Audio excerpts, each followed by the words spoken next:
O mercado do cacau é lindo, é maravilhoso, tem muita coisa, muita curiosidade, todo mundo que gosta de chocolate quer saber. E o produtor agora, ele tá tendo a oportunidade de reconstruir esse mercado. Talvez assim, a gente pode imaginar que o cacau hoje é o café de ontem. 70% do cacau do mundo hoje é originado e processado por 3 grandes multinacionais.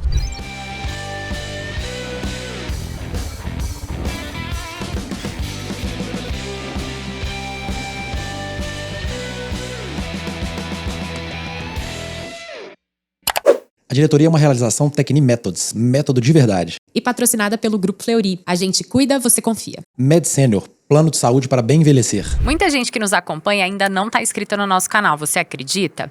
Se esse é seu caso, se inscreve, acompanhe todas as novidades. Eu e o Júlio estamos fazendo de tudo para entregar o melhor conteúdo curado para você. Bom dia, boa tarde, boa noite. Eu sou a Isa. E eu sou o Júlio. E você está? Na diretoria. O seu podcast sobre inovação, gestão e os bastidores das organizações. E vamos ao que interessa, né? Vamos apresentar o nosso convidado. Hoje a gente recebe Matheus Pedrosa dos Reis, CEO da Fralia Cacau Brasil, presidente do Conselho de Tecnologia e Inovação da FIENG e também conselheiro curador da FAPEMIG. Seja muito bem-vindo, Matheus. Obrigado, Isa. Obrigado, Júlio. É um prazer para mim estar aqui.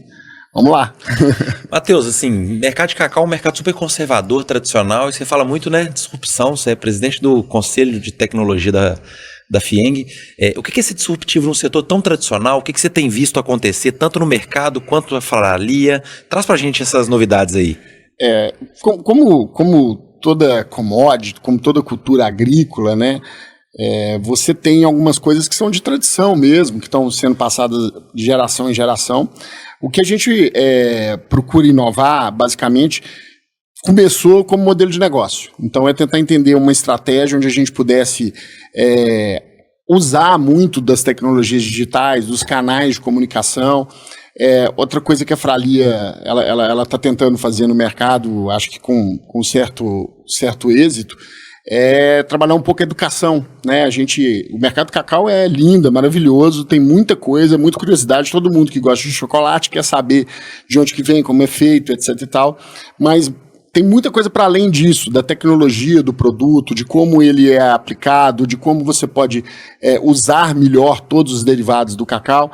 Então, a gente tem tentado trabalhar um universo de venda consultiva. Nós somos uma indústria B2B, a gente não tem produto para o consumidor final. Você não vende chocolate? Eu não vendo chocolate, eu vendo cacau, insumo de cacau, né? Eu acho que assim fica fácil de todo mundo entender. A gente recebe as amêndoas do campo, né? O produtor, ele planta o cacau, colhe o cacau, aí ele fermenta as amêndoas. A fermentação é algo extremamente importante para ser feito no cacau. Depois a gente seca essas amêndoas e aí sim elas são remetidas para a nossa fábrica e de lá a gente processa o cacau, a gente faz o pó do cacau, a massa do cacau, a manteiga do cacau, o famoso nibs do cacau, né? Então são esses os insumos de cacau que a indústria alimentícia compra para poder fazer bolo, biscoito, sorvete, chocolate e todos os produtos que você hoje entrar numa loja, num varejo, num supermercado e tiver sabor de chocolate, tem cacau e aí provavelmente é um cliente potencial para a Fralia no mercado. Então a gente tentou inovar, primeiro assim, é um mercado que estava ancorado, por exemplo, em canais indiretos, né? As indústrias elas lidavam, você tinha um perfil muito concentrado no mercado de cacau. 70% do cacau do mundo hoje é originado e processado por 3 grandes multinacionais. E essas 3 grandes multinacionais basicamente trabalham para 5 grandes grupos chocolateiros do mundo. Né? Se você usar a imaginação rapidinho, você vai lembrar das principais marcas aí mundo afora. E aí, obviamente, regiões para regiões, economias para economias. Você pega aqui no Brasil, por exemplo, você tem grandes indústrias, né, que não são entre as 5 maiores do mundo, mas são grandes indústrias, uma Cacau Show, um grupo CRM, que é a Copenhague, por exemplo. Então, esses grandes grupos eles estão focados nesse topo da pirâmide. E na hora que a gente olhou para o meio da pirâmide, para a base da pirâmide, esse mercado era todo atendido por canal indireto, né, por distribuidores que basicamente trabalhavam um produto, aquele produto natural e alcalino. Só tem essas 2 opções, você pode escolher qualquer um que seja natural ou alcalino. Né? Então, a gente viu que tinha uma oportunidade muito grande de se aproximar via canal direto disso. Aí, como fazer isso? Né? Você tinha que ter braço, ter presença, e aí a gente usou muito uma estratégia digital de omnichannel, de estar presente nas redes sociais, de criar podcast, de criar conteúdo, criar newsletter. E e um atendimento direto, consultivo, né? Então a gente tem um time de vendas, mais ou menos 10 pessoas que fica aqui em Belo Horizonte, que atende Brasil e mundo, né? De maneira direta. A gente quase não tem venda originada de canal indireto. Não que a gente tenha algum problema com o canal indireto, é simplesmente eles não têm o pace que a gente tem de atuar com o cliente. Personalização, atendimento. E aí, assim, quando eles trazem, eles são remunerados, a gente apoia que eles existam, mas, de fato, assim, para o crescimento acelerado que a gente atingiu nos últimos 8 anos, não teria vindo se já não tivesse um time dentro de casa nosso para fazer dentro dessa estratégia, muito plugado na estratégia. Então, assim, a gente inovou primeiro no modelo de negócio, na forma com que a gente estruturou o nosso crescimento. E aí, na produção em si, a gente tem se aproximado muito do campo. Existe uma relação um pouco bélica entre o campo e a indústria no cacau. Porque como a indústria é muito concentrada, você tem 3 players que basicamente compram e meio que ditam a regra do mercado, o produtor sempre olhou para esses players com um olhar de exploração, assim, né? E nesse momento agora que a gente está tendo uma alta do cacau histórica, é o maior preço da história do cacau, né, de todos os tempos, assim, meio que o produtor está aí na forra, né? Numa situação assim também, né? Agora é minha vez. Então, eu penso que os dois discursos são muito ruins. A indústria que achatou durante muito tempo o produtor é muito ruim, né? É uma relação que realmente não constrói. E o produtor agora, ele está tendo a oportunidade de reconstruir esse mercado. Só que se ele tiver essa mesma visão que a indústria teve no passado, não vai dar certo. Então eu vejo assim, o cacau está passando por uma crise de fornecimento no mundo, mas tem uma chance enorme aqui nessa relação de reconstruir esse mercado, e a gente tem tentado participar muito dentro do campo, inovando nesse relacionamento com os produtores, e em pesquisa e desenvolvimento também. A Fralia, no próprio processo produtivo dela, tem alguns produtos que a gente faz, aproveitando resíduos que na indústria tradicional são descartados. E a gente... Isso é ineditismo seus? Não diria... Talvez, assim, nós somos a única indústria do mundo a fazer isso. Mas a novidade para a Fralia é inovação também. A gente conseguiu fazer com um padrão de qualidade e dentro das normas e com a consistência, né? Que qualidade não tem só a ver... eu acho que o principal fator de qualidade é a consistência em fazer bem feito, etc. e tal. E a gente conseguiu fazer isso de uma forma estruturada, profissional, com governança, muito legal. Então, assim... inovação é algo que, lá no fundador, que é meu pai, da indústria, sem saber, ele que é um cara de 6ª série, foi caminhoneiro e meio self-made, fez tudo, ele meio que bolou um negócio que eu, depois de ter sido executivo no mercado, olhei para aquilo e falei, olha, aqui tem um DNA legal para a gente explorar, e foi baseado nisso, no conhecimento pregresso que eu tinha de tecnologia, e um pouco desse DNA que a empresa já carregava, que a gente vem usando inovação em tudo que a gente faz praticamente para fazer o negócio crescer de maneira acelerada. Matheus, mas só para a gente entender, né? A gente às vezes fala de inovação e tudo está muito lindo lá no papel, e você falou que a inovação realmente transformou a indústria e faz parte do DNA de vocês. Como é que vocês fizeram isso virar verdade? Como é que vocês tiraram a inovação de um projeto, de um papel bonito, exemplos para dar pra gente, né? E foram para o dia a dia mesmo da operação? A gente, antes de montar a indústria de cacau, que na verdade passou a se chamar Fralia em 2017, 16 para 17, mas ela está fazendo esse ano 20 anos de CNPJ. A gente está comemorando 20 anos e ela foi fundada em 2005. Antes dessa indústria ser fundada em 2005, a gente tinha uma indústria de chocolate. Mas não é esse chocolate especificamente do varejo. A gente fazia o que a gente chama de chocolate culinário. É aquele chocolate que a culinarista compra para fazer seus ovos de Páscoa, compra para fazer seus doces, seus bolos, né? Então eram barras grandes de chocolate, aquele chocolate granulado, e a gente tinha uma linha de varejo para classe C e D.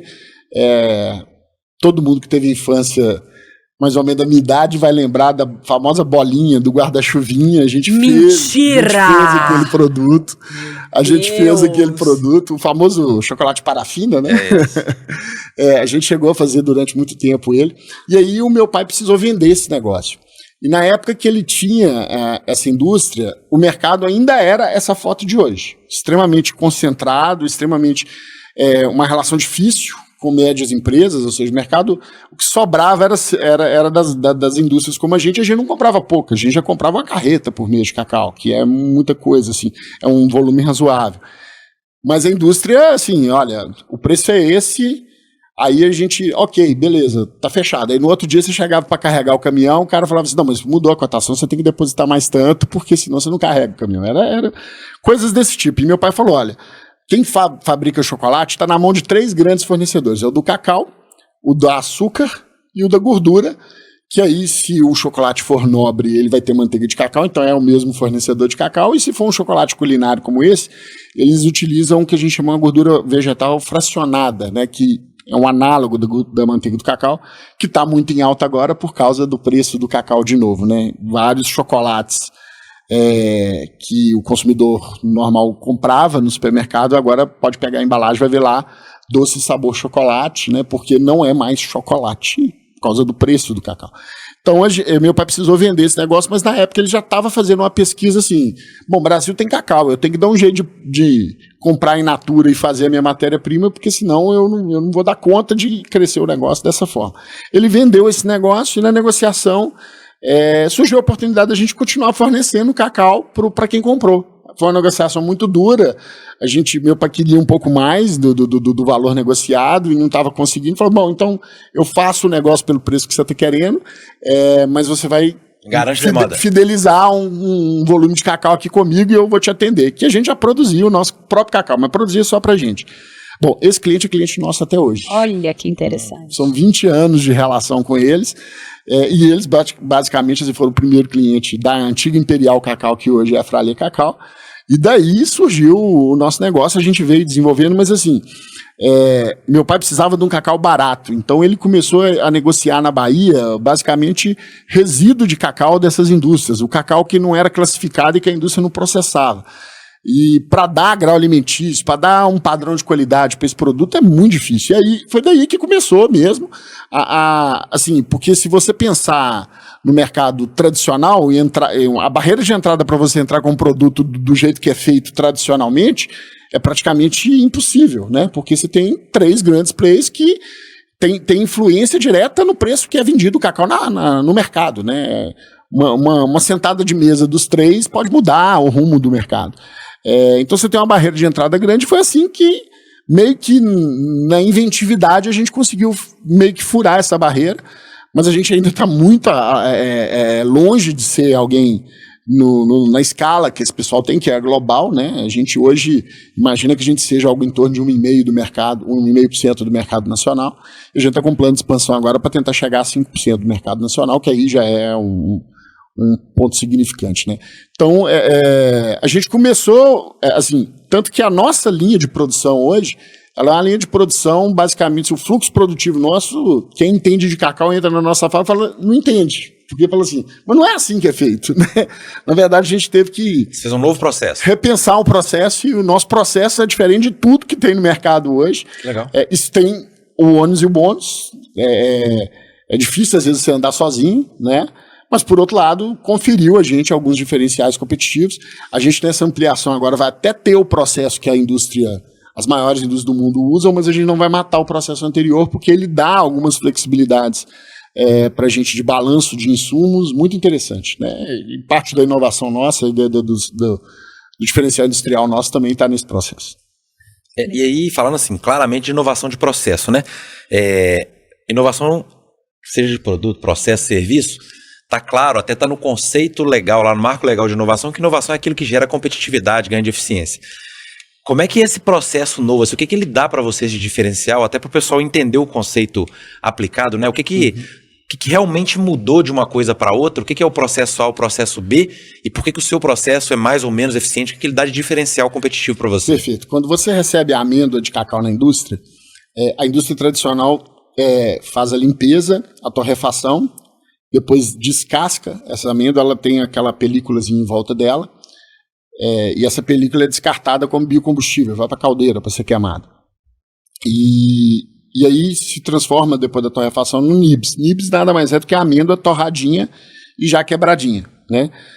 Esse nibs vai para um processo que é um moinho de pinos, que começa a liquefazer ele, vai atritando ele, liquefazer ele, faz uma massa de cacau, que nada mais é do que o que a gente chama de licor de cacau, que é o chocolate 100%. É 100% chocolate. Quando você for lá na loja... Líquido. Ele fica líquido, mas você pode temperar e fazer ele endurecer normal. Quando você vai lá na loja da Lindt, por exemplo, tem lá uma barra de chocolate 100%, aquilo ali poderia ser chamado de líquor de cacau. Tá? Esse líquor de cacau é a massa que a indústria compra para misturar no leite em pó, no açúcar, com mais manteiga de cacau e fazer o chocolate que todo mundo come. Né?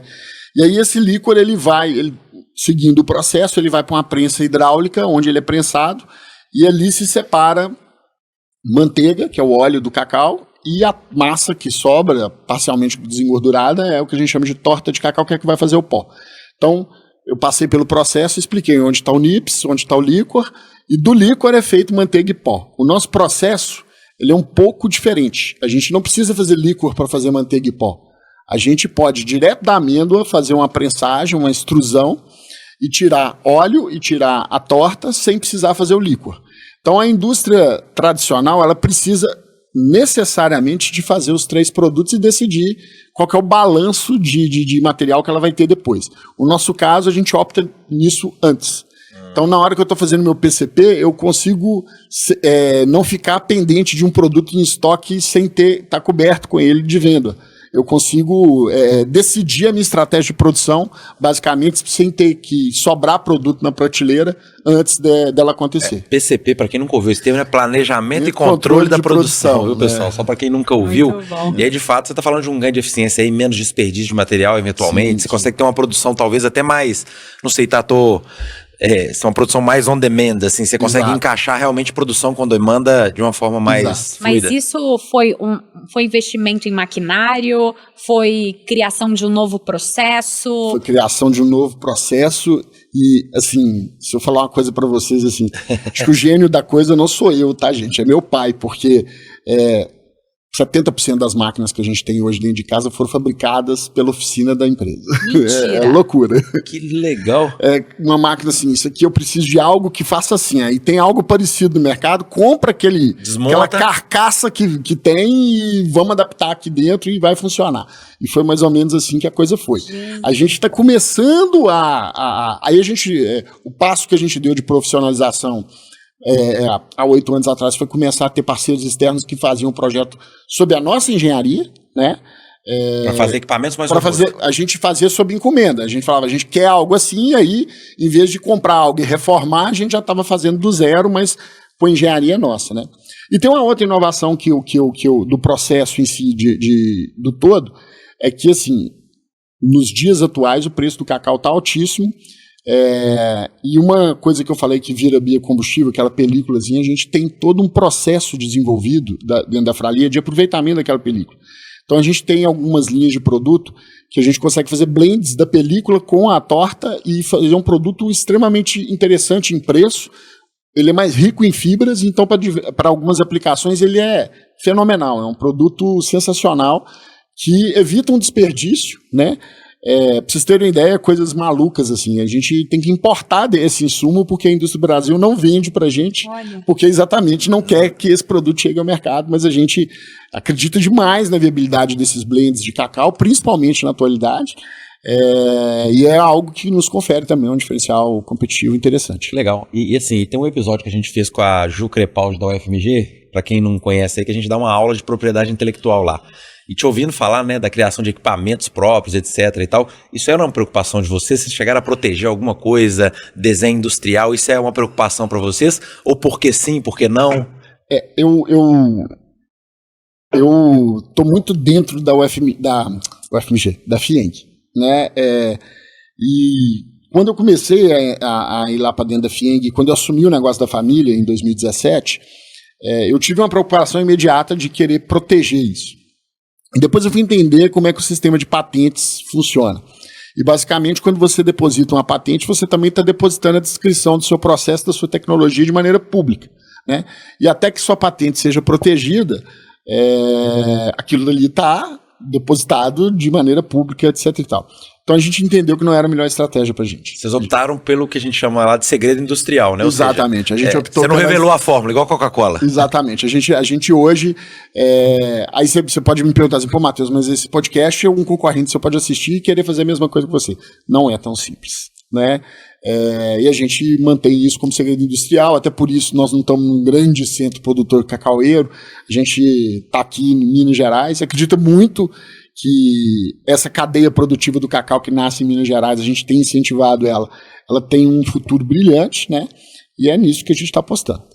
Quando a gente estava esquentando aqui para o episódio, você falou um pouquinho da crise do cacau e falou de um projeto que vocês têm desenvolvido com o norte de Minas. Conta um pouquinho mais para a gente e como que é importante, como você já comentou, a indústria tá muito próxima do produtor, porque é lá que o cacau é extraído, né? E a gente realmente consegue ter essa cadeia abastecida. Legal, Isa.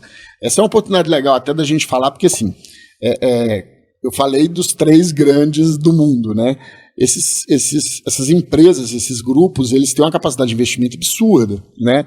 Então, a forma com que eles podem apoiar o campo é muito diferente da maneira com que a gente apoia, né? E aí, professor Vitor Maia, pessoal do Norte de Minas, um abraço para vocês.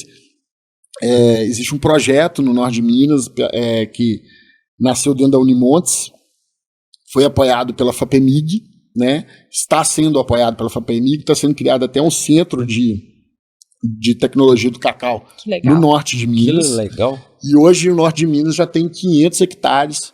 Geraldo, o pessoal da Brasnica, o Sr. Luiz, né? A gente conhece todo mundo pelo nome, a gente já fez até um filme com eles lá de um evento no ano passado. Então tem 500 hectares mais ou menos plantados e alguns deles já em produção, a gente comprou já bastante do cacau que veio de lá, mas ainda chegando no estágio comercial de produção agora, no que são mais ou menos 5 anos, né? E aí a gente tem tentado estar muito próximo desse pessoal, mas assim, o nosso poder de investimento e de apoio é completamente diferente do poder que essas indústrias têm. Mas a gente acredita muito no poder de rede, de comunidade, esse arranjo novo que o mundo está trazendo, né? Então a gente tem acompanhado muito de perto, eu até comentei com vocês, a gente tem interesse talvez até de plantar um pouco lá com eles, não para que a Fralia produz o próprio cacau, não é isso, é porque a gente quer desenvolver no campo. Eu tenho olhado, por exemplo, agora tem algumas chamadas de inovação para editais não reembolsáveis, a Fralia está muito dentro disso, a gente está desenvolvendo estratégias de defensivos, algumas coisas nesse sentido. Legal. Para poder... E o cacau lá é o cacau, no que a gente chama de região não tradicional, é o semiárido, né? Já tem agora o desdobramento do cacau do Cerrado, também ali para o Triângulo Mineiro. Então, Minas Gerais, é muito interessante isso, porque esse movimento do cacau está chamando muita atenção.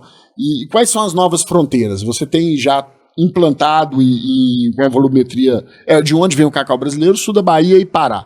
Mas você tem o oeste da Bahia, aquela região de Luiz Eduardo Magalhães, ali que tem gente com plantação de 2.000 hectares. São grupos empresariais investindo no cacau. Cacau são árvores, né? Então você tem tem gente preocupado querendo fazer um investimento nem tanto pelo valor do cacau, mas pelo valor do crédito carbono. A gente já tem acompanhado histórias nesse sentido. No centro-oeste tem lugar que estão plantando cacau onde tinha soja, para você ter uma ideia. Então, eu acho que o cacau, até por causa do deslocamento climático que o mundo vem sofrendo, a incidência do cacau é entre trópicos, né? A gente tem aí estudos que provam que esses trópicos, na faixa global, eles meio que se deslocaram, né?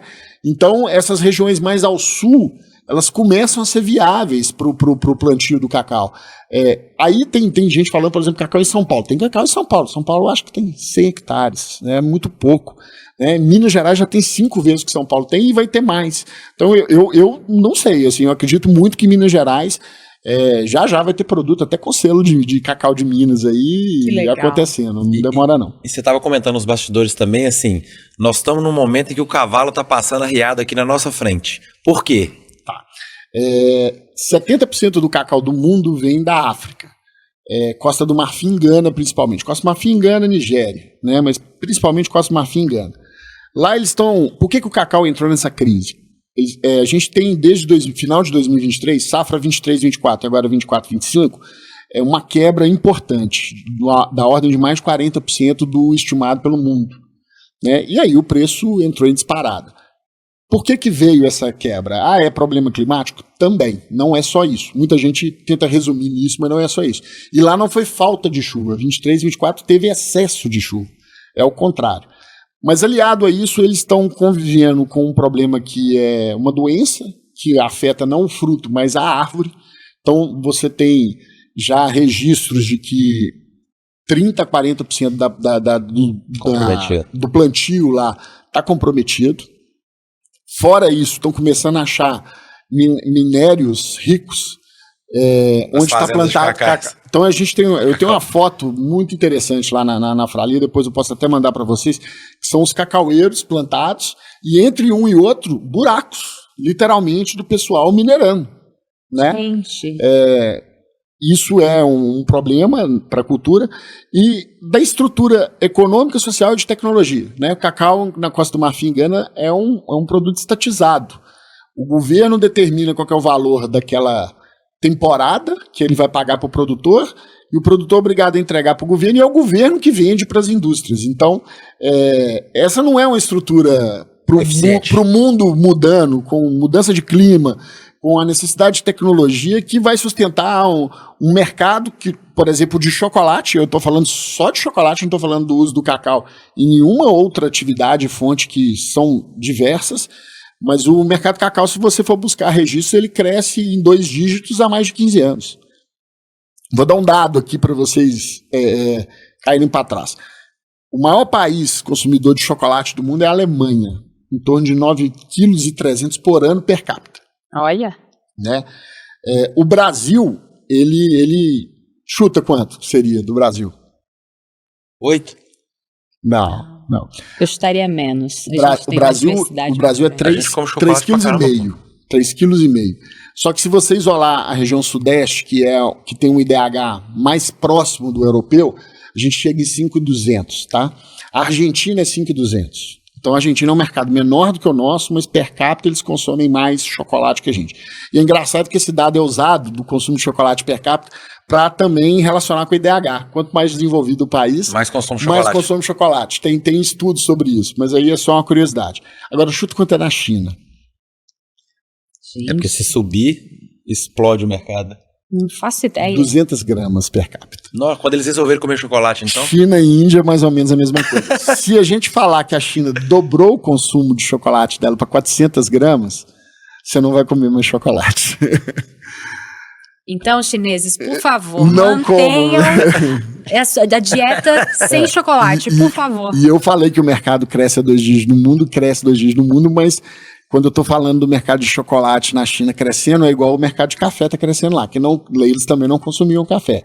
Lá estão falando de 20%, 30% do mercado de café crescendo todo ano e o chocolate está igualzinho. Então, assim, existe uma demanda que ela vai subir, ela vai crescer e o mundo vai precisar de alternativas. Aí, quando a gente está falando dessas alternativas, você precisa primeiro, é uma planta tropical. Então, você precisa de um país que tenha abundância de água, terra, tecnologia para fazer cultivos e manejos mais profissionais, porque o cacau é muito bonito, aquele cacau que a gente viu na novela, que é o que a gente chama de cabruca. O que é o cabruca? É o cacau plantado no meio da Mata Atlântica, ou no meio da floresta amazônica, que é a incidência originária dele, né? Só que em termos de manejo, de produção, é lindo, é um cacau artesanal, mas que não... Pelo contrário, ele não agride o meio ambiente, inclusive ajuda o meio ambiente. Só que ele não é produtivo, ele não é um negócio, efetivamente. Aliás, ele é um negócio, mas em outras bases, não é de escala, né, para abastecer o mundo. E aí, hoje, você já tem o cacau plantado a pleno sol, com irrigação, arruamento, mecanização. Então, você precisa de tecnologia, terra, água, variação térmica baixa, porque o cacau não gosta de noite fria, dia quente, ele não gosta muito de vento, então você precisa proteger o local que ele está plantado. Bom, que país do mundo que tem isso tudo que eu falei? A gente. E até fazendo uma analogia, né, assim, a gente gravou com a Ucha falando sobre café e falando muito dessa revolução que o café passou, e era uma cultura que passou grandes crises no passado, e também em 2025 o preço do café nunca teve tão alto, e que hoje, talvez no Brasil, que é um dos maiores mercados de café, ele já é um mercado consolidado e pequenos produtores já têm fazendas e culturas extremamente mecanizadas, né? Sim. E talvez assim, a gente pode imaginar que o cacau hoje é o café de ontem que talvez passe pelo mesmo movimento em que a gente tenha realmente uma disseminação da produção e produção em escala, até com pequenos produtores com um nível de tecnologia e maquinário alto, né? Eu acredito nisso, Júlio, e te digo mais. São várias as semelhanças. A questão da torrefação, a forma com que você maneja terroirs, por exemplo, que o café tem, e o cacau também tem, né? A amêndoa que vem da África, ela tem um teor de gordura melhor, a que vem do Pará, ela é de um jeito, a da Bahia de outro jeito, a de Minas é de outro jeito. Então isso tudo é uma riqueza muito bonita que a natureza dá pra gente, né? Então, sem sombra de dúvida, assim, o cacau é um manejo que está aí para ser redescoberto. Acredito de verdade nisso mesmo e acredito do potencial que o Brasil tem de emergir dessa crise como um dos 3 maiores produtores do mundo, sem dúvida. Detalhe importante, acho que esse dado é legal para vocês terem registro aqui do podcast. Hoje o Brasil é importador líquido de cacau. O nosso mercado ele precisa de 260 mil toneladas para se tornar autossuficiente. O melhor ano dos anos recentes do Brasil foi 21, 22, onde a gente fez 220 mil toneladas. A gente teve dificuldades em 23, 24 também, aí por falta de chuva aqui no Brasil. Mas existe todo um plano do Ministério da Agricultura, junto com a CEPLAC, que é o órgão, uma agência que monitora o plantio do cacau e apoia o plantio do cacau, para que o Brasil até 2030 volte a ser autossuficiente aí na base de 300 mil toneladas ano. Então, hoje, a gente depende de 40 a 60 mil toneladas de cacau que vem de fora do país para rodar o nosso mercado interno. Nossa, que interessante. E aí eu acho que voltando ali um pouquinho para a história da Fralia e dessa virada que você comentou, a gente falou, na verdade você comentou sobre CRM, mídias sociais. Conta um pouquinho como é que isso ganha vida dentro da Fralia e como que fez parte dessa grande mudança e desse crescimento da empresa. Legal. Eu fico imaginando quem pegou o podcast para assistir, vai falar assim, poxa, esse cara é empresa de cacau e presidente do Conselho de Inovação, conselheiro da FAPEMIG, onde é que essa história se conecta, né? Eu vou tentar contar aqui um pouquinho. Eu, antes de assumir a Fralia, a indústria estava com meu pai e a minha irmã. A minha irmã acabou querendo seguir uma outra carreira, hoje ela está estudando medicina, né? Que legal. O meu também, fez a mesma coisa. Falou, olha, isso não é para mim, eu quero estudar outra coisa. Aí, numa conversa que eu estava tendo em família, eu tinha muito medo de trabalhar com meu pai. Assim, de brigas e da cabeça da gente não combinar. E, de fato, assim, no final do ano passado, ele meio que anunciou a aposentadoria dele, mas está lá todo dia com a gente, graças a Deus. Acho que ele entendeu que era um momento de deixar a coisa andar um pouquinho, mas aquilo ali é a vida dele, então ele está lá todo dia com a gente. E a gente não teve, assim, teve algumas discussões, óbvio, que acontecem, mas foi um processo muito mais tranquilo do que eu achei que seria. E aí, o dia que a gente foi conversar sobre a minha ida para lá, eu falei, bom, eu vou, mas eu vou para profissionalizar o negócio e fazer a empresa crescer, e ele topou esses termos. E de onde que eu estava vindo? Eu trabalhei quase 15 anos, mais ou menos, no mercado de tecnologia da informação. Eu fui executivo de indústrias de serviços na área de TI. Por último, eu estava no Grupo Algar. Então, eu tenho um background de tecnologia razoável.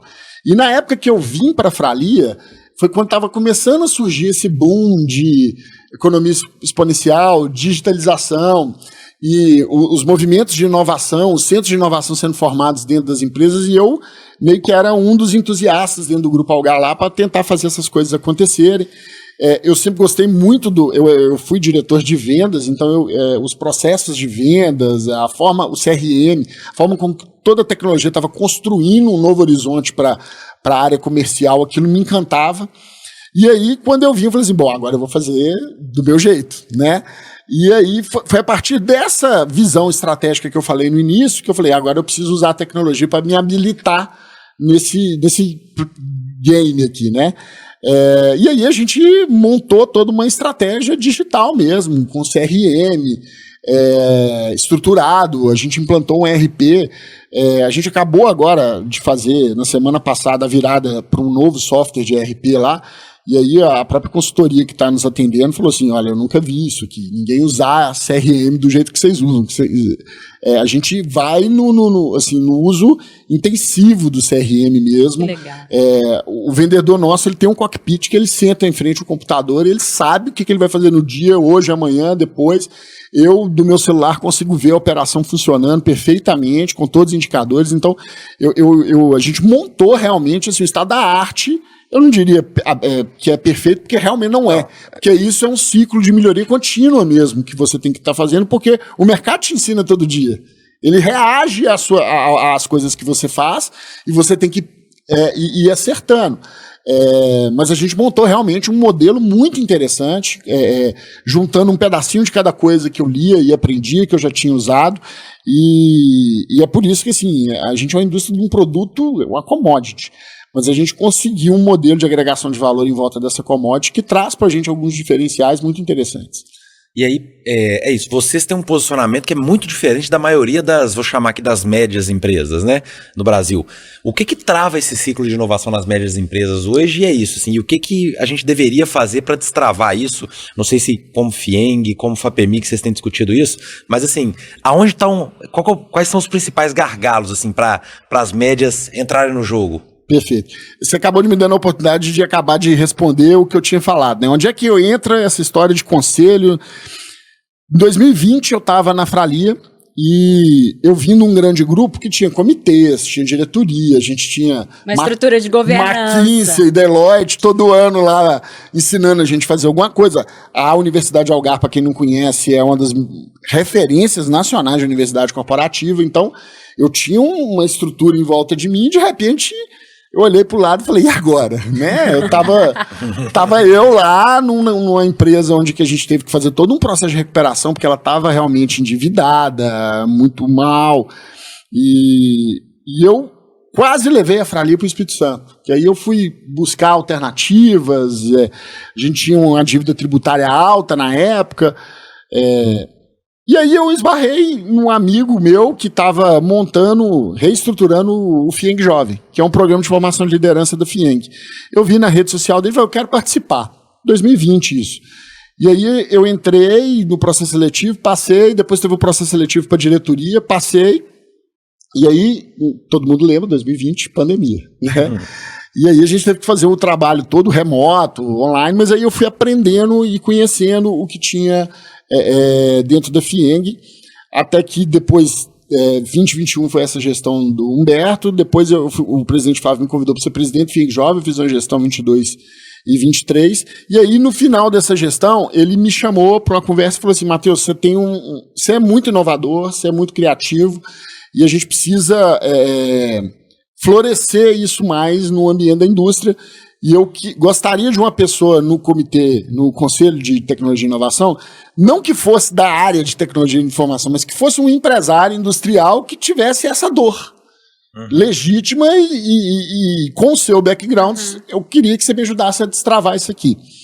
E aí esse é o trabalho que a gente está fazendo já há 1 ano e meio, vai completar 1 ano e meio agora no meio do ano, a convite dele.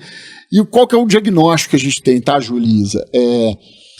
O Brasil, ele tem, hoje, no topo da pirâmide, para as empresas enterprise, para as grandes empresas, um arcabouço de incentivo à inovação até razoavelmente muito bom. Lei do bem, linhas de crédito, agora a FINEP intensificando o uso do FNDCT, e essas empresas, por si só, pelo tamanho delas, elas já tinham áreas estruturadas de inovação, então para elas está ficando muito simples captar esse dinheiro, e isso isso vai transformar a indústria nacional, não tem dúvida nenhuma, mas isso sozinhos não vai gerar o resultado que precisa. Porque aí quando você olha para a base da pirâmide, vamos falar das startups, a gente está vindo dos últimos 10 anos também, de uma abundância de recursos para esse pessoal, VCs, foi feito um arcabouço para startups, é perfeito? Não é, mas assim... Mas o movimento tá aí, né? Tá aí, né? Ele existe. Agora, o que vai cuidar do meio da pirâmide? E da empresa tradicional, da média empresa tradicional. Mas onde, quando você vai pegar os números de inovação, de produtividade do Brasil, de competitividade, eles são ridículos. Porque quando você mede a economia, você não está medindo as multinacionais. Você está medindo a estrutura da economia, que são essas médias empresas. E na hora que a gente vai analisar para ela, a lei do bem não é válida para ela porque ela é lucro presumido. Sim. A captação dos recursos, no final, mas tem a linha da FINEP agora. Mas aí vai lá, vamos lá. E você tem um teto que, assim, menos de 5 milhões por ano já não atende. Exato. Ou então, assim, por mais que atenda, a gente critica muito isso também. Bate na mesa do analista lá de um programa desse de crédito, um projeto de 100 milhões e um projeto de 1 milhão. É o que eu ia falar. Cara, para ele, vai dar o mesmo trabalho, porque o processo de avaliação é o mesmo. Apesar de que o que está reservado para uma faixa de mercado não compete com a outra, né? Você tem lá um valor reservado para grandes empresas e um valor reservado para a média. Mas na hora que você vai analisar o dinheiro efetivamente centralizado e para as médias empresas, as médias têm que operar via um agente de crédito, que é um banco, né? Aí o banco, o dinheiro é meu, o juro é subsidiado, só que o risco é seu. Quem faz a análise de crédito e toma o risco no mercado é você. O banco, no caso. O banco, no caso, o agente de crédito. Aí, na hora que ele olha para a média empresa, ele fala assim, eu quero garantias. E aí, não é... De novo, a culpa não é dos bancos. A gente tem uma questão aqui... Estrutural para resolver. O banco quer garantia. E é legítimo que ele queira. Porque ele é um capital de risco, mas assim, calma lá. Né? Eu tenho que ter a minha garantia aqui para minha operação. E aí, por uma questão estrutural, vamos lá. Os bancos, por exemplo, não estão aceitando em garantia os prédios das empresas, porque são prédios operacionais, aí na hora que eles querem recuperar aquele ativo, tem juiz, tem súmula no STJ falando assim, não, você não pode tirar do cara o ganha-pão dele. Senão, como é que ele vai pagar os funcionários e todo mundo? Aí o ativo que ele tem não pode dar garantia. Aí o ativo que ele tem ele não pode dar garantia.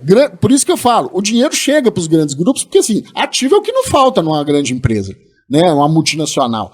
Agora, no caso de uma média, e aí vem um pouco da cultura também. O empresário brasileiro, que chega num tamanho que a gente vai chamar aí de médio, ele acabou de sair da subsistência, da sobrevivência. E ele não tem uma área dentro da empresa dele estruturada para ler edital, cara. É ele que vai ter que ler edital. Se ele precisar de algo técnico, ele vai ter que chamar o gerente da fábrica dele. E se ele precisar de algo quase jurídico... que assim, ele tem que parar o que está funcionando para tentar se aventurar nisso aí. Concorre com o dia a dia dele. Então, o que a gente está tentando fazer lá no Conselho de Tecnologia e Inovação da FIENG é um pouco isso. É fazer o que a gente está chamando de adensamento do ecossistema de inovação. A FIENG, através do poder e da estrutura que ela tem de apoio à indústria, poder criar um arcabouço onde o empresário médio possa primeiro conhecer, depois gostar e conviver com essa cultura e conseguir executar, de inovação, né? E aí na hora que ele falar assim, bom, eu tenho aqui algo interessante que eu preciso de apoio, aí a gente vai apoiar ele também a executar. E enquanto isso, a gente vai tentando mexer os pauzinhos nessas questões estruturais, né? Das garantias, de adensar também o sistema de concorrência de crédito, né? Hoje, por exemplo, operando FINEP em Minas Gerais, nós só temos o BDMG. Acho pouco. Minas Gerais é o 7º estado em contratos emitidos pela FINEP. A gente é o 2º parque industrial do país. A gente tinha que estar, pelo menos, em 2º lugar. Né? Tem todo um arcabouço agora, a Nova Indústria Brasil, que promove esse ambiente, então você tem que jogar uns tubarão no aquário e promover a concorrência. Então, o conselho, como é que eu fui parar lá? Eu fui parar lá como um industrial que tem uma cabeça pró-inovação, que sente a dor desse médio industrial e que está trabalhando lá. E a gente tem conseguido, graças a Deus, montar um conselho assim... eu só tô lá tentando colocar a coisa no rumo que ela precisa ir, porque são pessoas brilhantes. O João, que esteve aqui recentemente, está lá com a gente. O professor Carlos Arruda está lá com a gente. Eu vi alguns que tiveram aqui com vocês. Então, assim, graças a Deus, é um grupo de notáveis mesmo que a gente reuniu lá. E aí, eu acho que em virtude até desse relacionamento que eu consegui, que eu tenho tido com a FAPEMIG, com o governo do estado, através da FIENG, eles me convidaram também para participar do Conselho Curador da FAPEMIG, que aí, então, são mais notáveis ainda, são professores, cientistas do estado, e tá eu lá, eu acho que... Mas isso é um bom sinal, né? Para representar isso, para representar essa voz do mercado. Porque sempre foi um órgão também que foi muito pesquisa, muito bolsa, muito pesquisa muito longe básica, do mercado. E aí, claramente, é um posicionamento pro mercado, né? Assim, trazer essa visão do mercado para dentro da FAPEMIG. Humildemente, eu tenho tentado fazer esse papel, é um papel que não é fácil, porque às vezes a gente vai conversar com o empresário e fala assim, cara, eu já tentei e me frustrei. Mas quase que dá vontade de perguntar para o empresário assim, mas quantas vezes você se frustrou no seu negócio para chegar até onde ele está agora? Ou você ficou de biquinho e o seu negócio está parado tem 10 anos, 5 anos. Então, assim, é um processo de aculturamento, eu acredito demais nele, e acredito que a gente vai... já tem saltos muito interessantes, coisas acontecendo. Minas Gerais está muito posicionada em questões estratégicas, de minerais estratégicos, de renovação energética, de energia limpa, um parque de indústria alimentícia absurdo, né, que tem muita coisa, um parque farmacêutico agora ali na região de Montes Claros, fenomenal, que está se formando, são mais acho que já está chegando aí, passou de 600 bilhões de investimento atraído nesse último governo, e aí eu não estou falando de política, eu estou falando de fatos. Então a gente tem um cenário em Minas Gerais que tem que ser aproveitado, sabe, e acho que tem realmente muita coisa em andamento muito bacana. Eu tenho certeza que a sua empresa faz inovação. E se você só financia os seus projetos com capital próprio, não tem nada mais antigo. A gente consegue te ajudar. Entra no QR Code que vai aparecer aqui na tela ou no link que está na descrição. Agora eu queria explorar uma outra coisa que a gente começou a falar, e você comentou do momento da discussão de você assumir o negócio da família, da sua irmã seguindo um outro sonho que é muito interessante, muito legítimo, o seu pai também talvez já chegando no ciclo final ali da sua carreira, e eu acho que você tinha um grande desafio pela frente. Como é que foi assumir o negócio da família? Como é que foi entrar na empresa? Você falou que sentia que seria pior do que realmente foi. Mas conta pra gente esse processo, essa tomada de decisão, essa chegada, aqueles primeiros 90 dias, né, dentro do negócio, e o que fez dar certo? Eu acho assim, aí da experiência até que eu vivi também como diretor e presidente do FIENG Jovem, né, sucessão é algo que precisa ser conversado, né? E aí não é uma estatística de Brasil, é de mundo. Mais de 90% das empresas do mundo são familiares, né? Em países desenvolvidos, essa visão de profissionalização, abertura para capital, ela já é mais madura. O Brasil ainda não tem tão desenvolvido essa visão. E eu tenho para mim, e aí uma analogia minha, assim, que eu gosto demais dela, que empresa é igual você criar um filho, assim, sabe? No começo, você tem que ter supervisão quase que total.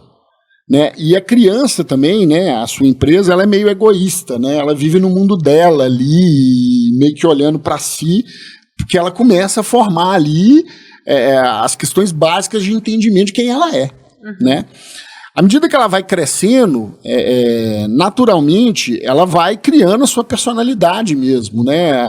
E muito se falou recentemente da discussão sobre propósito, que é propósito que alinha as pessoas.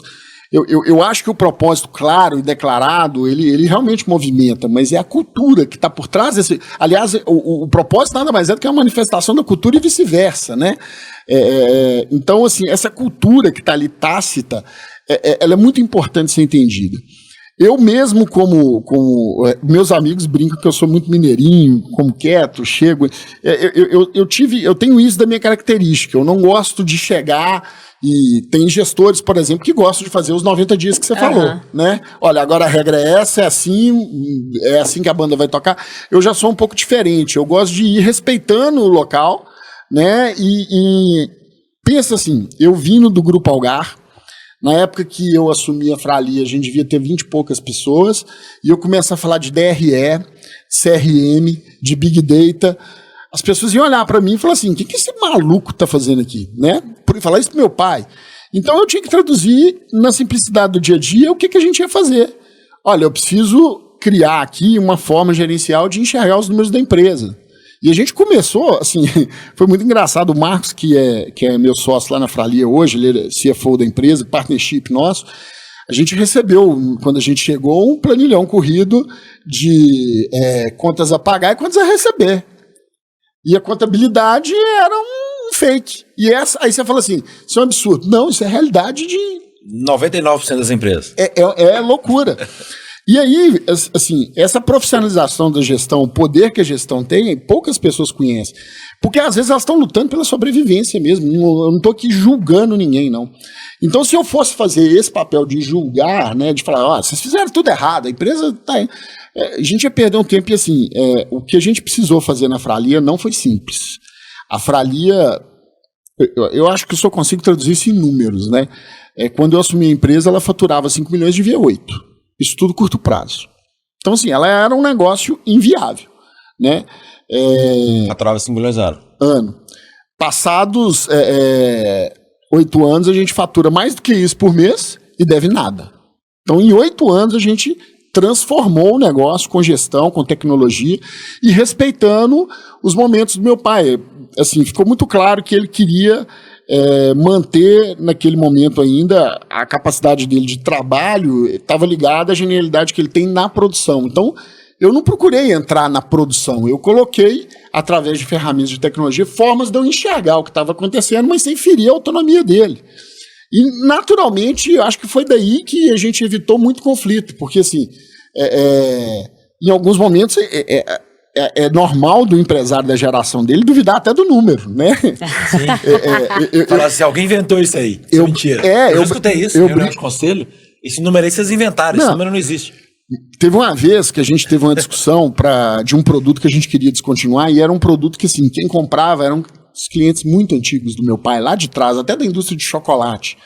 E ele não queria abrir mão do produto e desses clientes de jeito nenhum. E aí a gente fez mostrou para ele em números, e ele pegou e falou assim, me dá aqui o papel, me dá quero o preço disso, eu vou fazer na mão.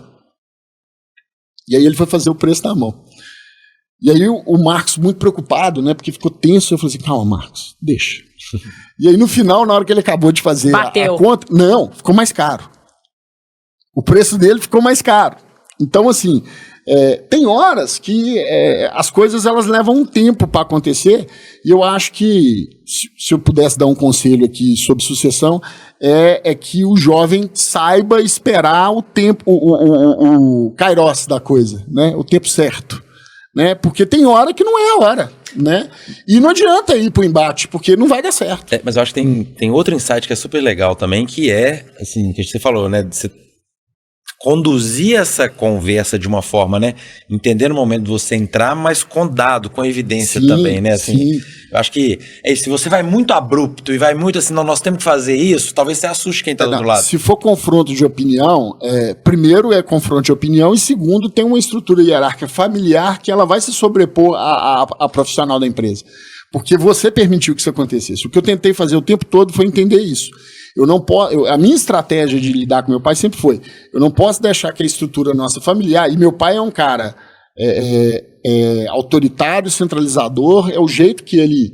Ele aprendeu assim. Ele aprendeu assim, eu não estou aqui de novo julgando ele, pelo contrário. Tem muito mérito, aliás, a Fralia só existe como existe por causa dele. E a fortaleza da Fralia, a gente acabou de fazer uma consultoria para... Isso é até legal de comentar aqui.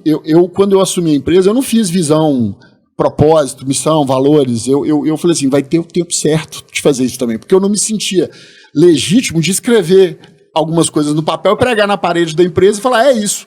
Cara, não é isso. Eu precisava ter intelecto na empresa que pudesse também opinar. E eu acho que depois de 8 anos, já um tempo... A gente está fazendo 20 anos de CNPJ, não estou defendendo aqui que esperem 20 anos para declarar propósitos, mas foi o nosso tempo, né? E aí agora a gente fez um trabalho com os executivos da empresa, então a gente acabou de sair de um workshop, e aí é muito legal para mim ver isso, porque a fortaleza da companhia está na essência das coisas que vêm seu pai. Do DNA do meu pai. É isso. Né? É o jeito ousado dele de encarar as coisas. É um cara de 6ª série que peitou o mundo para fazer até a máquina que ele precisava para fazer, para a coisa funcionar. Então isso é a cultura, que por isso que eu falo que retroalimenta o propósito, e o propósito retroalimenta a cultura. É um negócio vivo. Mas aí é claro também, porque eu acho que o pessoal tem uma visão equivocada de estratégia, como se estratégia sempre fosse olhar para fora e construir um plano. Mas muito do que se constrói tem teoria de estratégia, e a teoria empreendedora de estratégia é olhar para dentro e o que a gente vai fazer com o que a gente tem. Porque eu falo, nem todo mundo tem essa visão muito clara, mas esse movimento que a gente fala efetual, que é olhar para o que eu tenho dentro de recursos, competências, meus valores, etc., e como é que eu combino ou recombino isso de uma forma única que gera valor, e aí eu vou me diferenciar, e aí eu vou conseguir conquistar mercado, tá certo? É um outro jeito de encarar a estratégia. Sem dúvida. Quando a gente pega esses grandes conglomerados alemães, japoneses, né, um pouco da criação deles tem a ver com o próprio modelo econômico tributário de ir agregando valor, né, que nós vamos viver no Brasil aqui agora, mas muito também vem dessa reinvenção, de conhecer tão bem a si próprio que a gente vira e fala assim, cara, esse negócio ficou ruim, então o que agora nós vamos fazer baseado na nossa essência? Que nós vamos ser bom nela também, entendeu? Então eu acho que é um pouco viver isso, sabe? Eu hoje vejo a Fralia como indústria de cacau, mas eu acho que amanhã a Fralia pode ser Fralia Café Brasil, pode ser Fralia Castanha Brasil, pode ser Fralia qualquer coisa, né? Eu como empresário, tenho uma visão para a Fralia de que Brasil vai ser a fazenda do mundo e que estar na cadeia da agroindústria é um bom negócio. Hoje o nosso negócio é cacau, mas a gente está tentando construir algo nesse sentido e nesse caminho. Bom, e falando de boas práticas de gestão, a gente tem o Bibliotex, que a gente tenta trazer conteúdo curado aqui para a audiência. A gente está vendo aí 4 livros aí na prateleira. A gente pediu um, ele trouxe 4, a gente acha que ele gosta de ler aqui. E aí a ideia é, assim, traz pra gente aí, pra audiência, quais são os principais insights de cada livro desse, como é que eles te ajudam no dia a dia aí, nas decisões do dia a dia.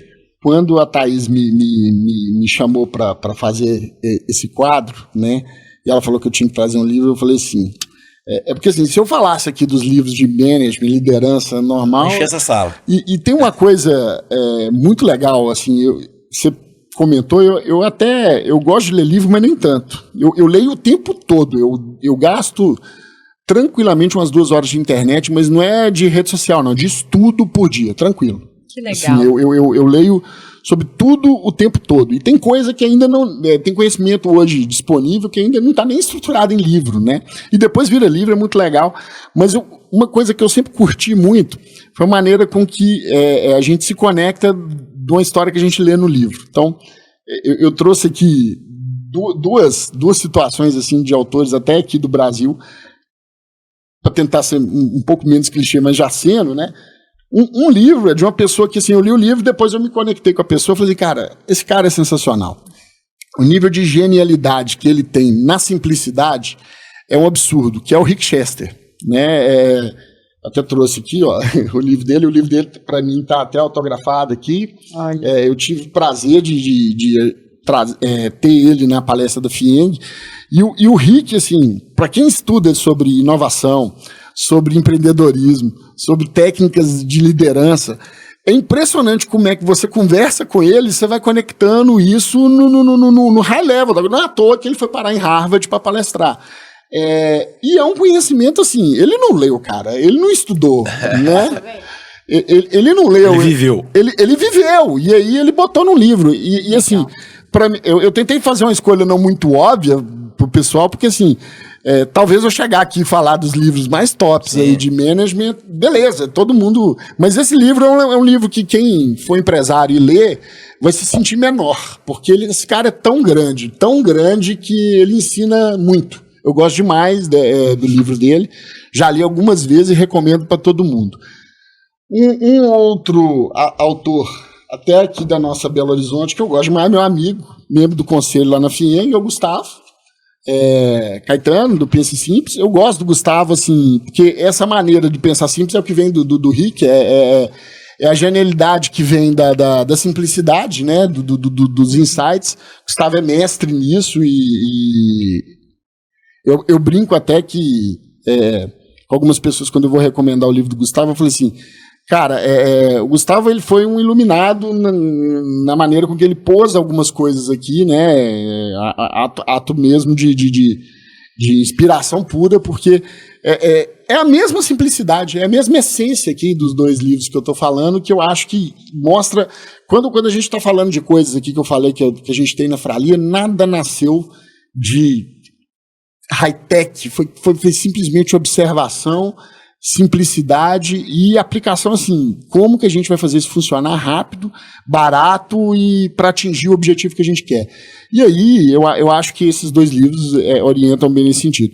Agora, falando um pouquinho sobre questões mais, né, de gestão, né, um livro que me orientou muito na construção aí é o Organizações Exponenciais, esse é clássico, né, e é interessante, assim, lê-lo a essa altura do campeonato com uma visão crítica, porque muita coisa que está aqui já mudou. Impressionante, né? O tanto que o mundo mudou rápido. Isso aqui era a crista da onda quando eu li. É um livro, acho que já tem aí uns bons 20 anos, né? Que esse livro foi publicado. Tudo isso. Eu acho que é por aí. A gente olha e coloca. Ele não é tão novinho, mas não.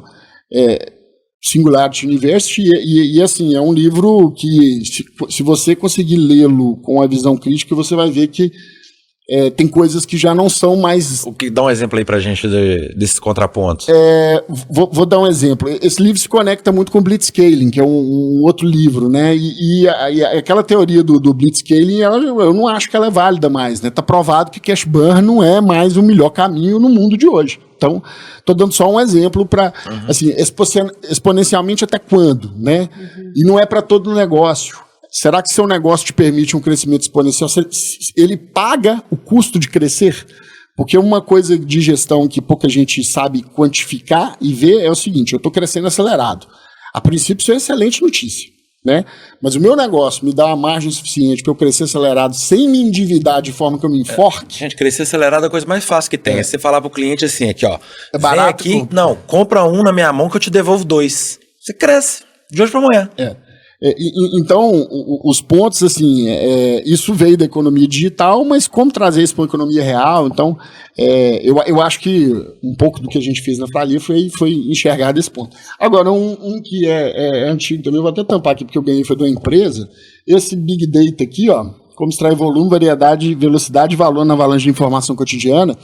Esse livro também não é, Big Data não é um negócio da hype da onda, né? Nós já estamos na IA. Mas se você não entender o que é o boom de dados e de informação, você não vai entender IA. Então, eu acho que a gente está passando por um processo de migração de sistema lá na empresa. Esse caso é até interessante. O Daniel quando ele assistir, ele vai rir, né, de eu estar citando ele aqui.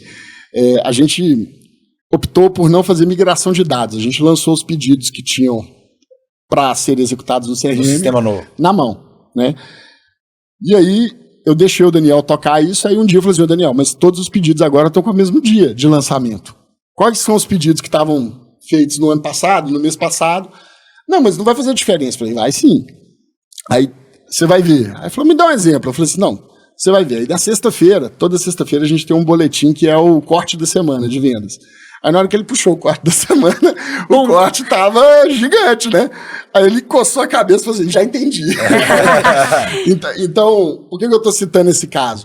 Se o gestor não pensa de uma maneira organizada de como estruturar dado, qual que é a visão que ele quer ter da informação no futuro, ele não vai saber estruturar dado. E aí não adianta IA, porque o dado está mal estruturado, não se pensou numa estrutura que gere informação, que organize Sim. o dado, então não adianta, né? Então, é engraçado, né? É um livro que não é nada atual, mas eu acho que se você quer entender IA agora, volta um pouquinho no tabuleiro lá, volte 2 casas e entenda um pouquinho da estrutura da informação que você quer gerar para sua empresa, que você certamente vai ter uma empresa que vai voar com os agentes de IA, porque aí a informação está bem estruturada para estar disponível. Nossa, Matheus, muito legal. E a gente também agora, novidade, a gente colocou uma questão bônus no Bibliotexy. Porque a gente fala sempre de conteúdo curado, mas a gente gosta de falar de método, de gestão, de framework, de rito, ferramentas, apps e por aí vai. Então a gente quer fazer um bate-bola com você para perguntar algumas coisas que você usa no seu dia a dia e que facilitam. Então, principalmente para outros gestores se inspirarem naquilo que realmente você usa no seu dia a dia ali, que faz diferença no seu dia a dia. Sim. Então, um método, uma ferramenta que você usa sempre. Eu acredito muito em gestão, que assim, eu gosto de ver a informação em ciclo, né? Se ela nasce de um ponto, esse ciclo tem que completar. Então, vou dar um exemplo.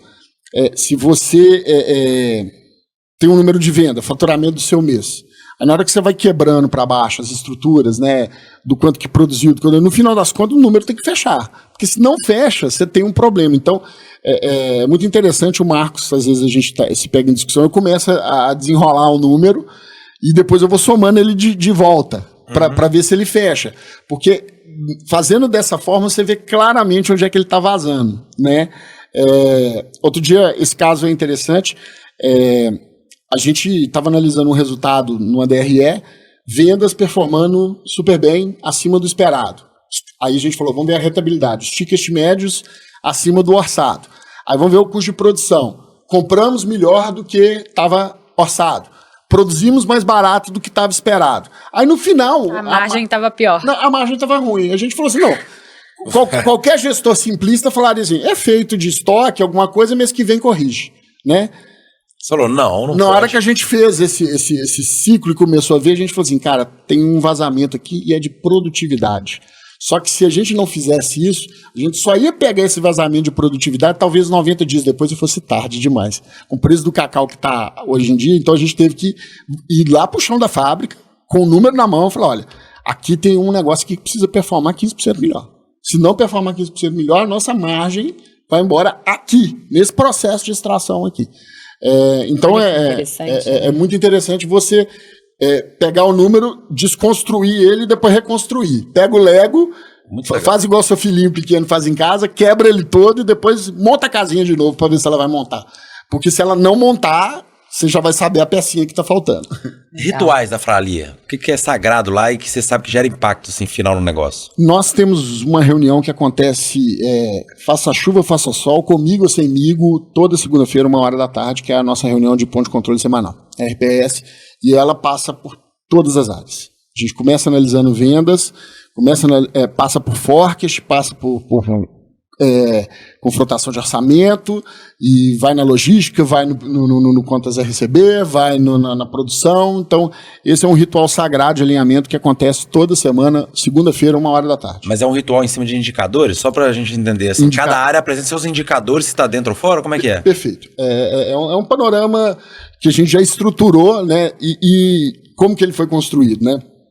É um OKR, é um indicador. Foi construído meio que nessa visão minha bom, o número começa com o número de venda, a previsão de venda, e a gente vai explodir nesse número, depois ver se ele está voltando inteiro.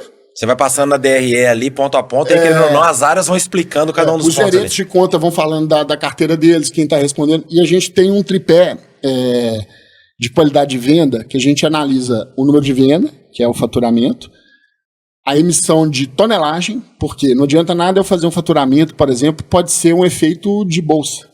A bolsa subiu muito, o faturamento subiu, mas na hora que eu vejo a tonelagem, eu não estou emitindo a tonelagem. Efetivamente eu não saio do lugar, é um efeito cambial. É um efeito cambial, eu não saio do lugar, a fábrica não está crescendo, né? Então eu vejo tonelagem e vejo positivação. Positivação da carteira de clientes, né? A gente tem um indicador que a gente quer que o gestor positive pelo menos 40% da carteira dele todo mês. Significa o quê? Ele não está fazendo concentração em um único cliente, ele está atendendo todos os clientes têm ponto de contato com a Fralia frequente, e isso nos garante, num produto que é uma commodity, o ciclo. Né? A recorrência. Então, a visão de NRR nossa está baseado nesse ponto de positivação. E aí, essa é a estrutura que os gestores respondem carteira a carteira para a gente na reunião. Né? Fora isso, a produção informa quais produtos, qual que é a tonelagem emitida, e aí a gente vai desdobrando isso para a empresa inteira. Não, e legal que é feito o ponta a ponta, né? Porque normalmente quando a gente olha a linha de produção, ou uma fábrica, uma indústria, a gente tem sempre a equipe de vendas, que está com foco ali em converter mais, aumentar ticket médio, rentabilidade, diversificar a carteira. Aí você vê a produção gritando, pelo amor de Deus, não consigo entregar, não tem insumo, nananana. E aí você vê a logística com outros desafios. Mas se você tem um rito, esse ponta a ponta, todo mundo começa a entender aonde a pecinha dele se encaixa, aonde ele agrega valor e quais são as sinergias e as dores dessas interfaces, né? Perfeito. E a gente fez uma coisa, tem muita gente que me pergunta, na hora que eu falei desse tripé de vendas, alguém deve estar pensando assim, pô, mas e margem? Ele não cobra a margem do time comercial dele? qual foi a opção que a gente fez? Isso não é necessariamente uma regra, você tem que analisar negócio a negócio, mas a gente entendeu que o vendedor não tem que cuidar de margem. Ele tem uma alçada de negociação e a gente controla a margem na tabela de preços e na alçada que ele tem. Então, o nosso vendedor não é menino de recado. Ele está na frente do cliente. Ele tem autonomia. Ele tem autonomia, né? Acima daquela autonomia, ele tem que pedir para a diretoria. E é onde eu e o Marcos somos as únicas duas pessoas, nem o gerente comercial Com tem a caneta para baixar. Então, o que significa isso? Se a operação comercial agir dentro da autonomia dela, vai dar tudo certo. Não, aí você garante do outro lado. Eu né? garanto o dono da margem não pode ser o time comercial, tá em outra alçada, em outra esfera, né? Você tem que ficar conflitado ali, né? Exatamente. É muito fácil abrir mão da margem pela receita. Não, eu amarro isso em comissionamento. Eu não acho que funciona também. Mas aí é negócio a negócio. Às vezes você tem negócios, por exemplo, eu vi no mercado de venda consultiva, onde talvez é melhor medir por margem do que por faturamento, né? Por resultado entregue. Então, vai muito do interesse da empresa. Na Frali, a gente optou o seguinte, a alçada para a gestão da margem não é do comercial. E aí você falou muito aí de aplicativo, assim, celular, que você gosta de ver os dados na mão. Então, com certeza, um dos aplicativos, né, quando a gente olha maior tempo de uso lá, deve ser um BI da vida aí no seu celular. A gente agora acabou de migrar o sistema, a gente tinha um RP que já tinha isso tudo, agora a gente espera dar um outro salto. A gente migrou por isso, não porque o sistema que a gente estava usando não nos atendia, é porque a gente, já vislumbrando o salto que a gente quer dar, a gente sabia que não ia ser mais difícil do lado de lá. Então a gente antecipou, assim, dava tranquilamente para ir mais uns 5 anos com o sistema antigo, mas a gente já antecipou e a gente, assim, estamos estabilizando a operação ainda dessa migração, mas é tudo na palma da mão. Mas tem algum aplicativo de celular hoje, assim, aí vamos falar dos aplicativos que estão lá na loja, os comuns, que você usa para gestão, assim, para suas rotinas do dia a dia, até para quem está assistindo já baixar agora e começar a testar. A gente lá, assim, se for falar de infraestrutura de tecnologia, né, a gente usa o Google Workspace para infraestrutura, a gente tem gente, me fugiu o nome aqui agora. Aquele da... Fala para que é que a gente tenta descobrir. Os desenvolvedores usam muito, deixa eu pegar aqui, fugiu o nome aqui agora. Tem o RD Station para marketing digital, o Slack. O Slack para comunicação, tem o RD Station para marketing digital, e aí a nossa plataforma de gestão é Sankia com Plumes. Então os aplicativos são basicamente esses aí, né? E aí eles rodam, de novo, né? A gente não reinventa a roda, mas a gente tem um jeito Fralia de rodar tudo, né? Então, assim, é basicamente flywheel, mas flywheel já de acordo com o que a gente entende que é aderente para o nosso negócio. Foi o que eu falei aqui da leitura dos livros, ler, mas olhar de uma forma crítica de como isso pode ser utilizado na sua economia, não necessariamente o que está no livro é o que vai valer para você. Não, muito bom.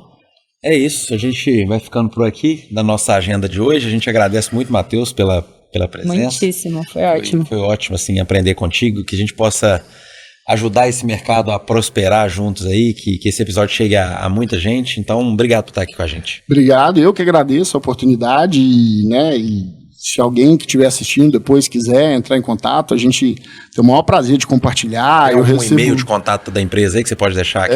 mateus@fralia.com.br, pode mandar para mim, tem minha rede social é @mateuspr no Instagram e Matheus Fralia no LinkedIn. Fique à vontade de entrar em contato. A gente recebe muita gente lá, às vezes, para bater papo, trocar experiência. De novo, nós somos uma média empresa, a gente sabe muito bem dessa solidão que o empresário sente, dessa necessidade que a gente, às vezes, precisa ajudar. Eu vivi isso no FIENG Jovem, acredito firmemente no poder que um empresário tem de auxiliar o outro, então contem comigo aí, espero que quem tiver assistido tenha gostado. Não, muito bom. Então a gente encerra a nossa reunião de diretoria, lembrando que a diretoria ela é um oferecimento da Tecnimethods. Muito obrigada e até a próxima. Até a próxima, pessoal.